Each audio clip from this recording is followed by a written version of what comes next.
খাদ্য আসলে কি শুধুই জিভের স্বাদ, শুধুই পেট ভরানো, শুধুই শরীরের ওজন বৃদ্ধি, শুধুই রোগ থেকে বাঁচা?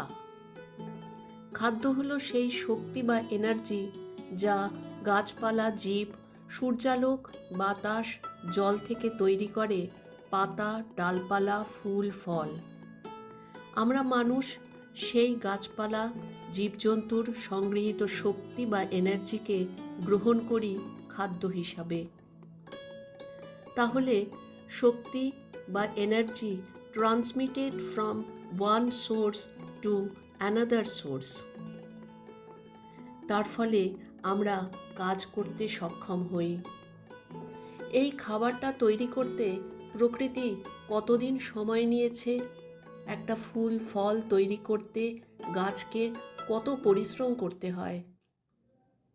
ভাত হয়ে থালায় আসার আগে ধান গাছকে কত রোদ, ঝড়, জল, বৃষ্টি, তাপ সহ্য করতে হয়েছে। খাবার সময় যখন আমরা মুখে গ্রাস তুলি, তখন যেন এই সব কিছু মনে রেখে প্রকৃতিকে ধন্যবাদ দিয়ে আহার গ্রহণ করি। একেই বলে মাইন্ডফুল ইটিং। ভিডিওতে যে খাবারটা দেখছেন সেটাতে আছে সজনে ফুল, কড়াইশুঁটি, রাঙালু, ভাত।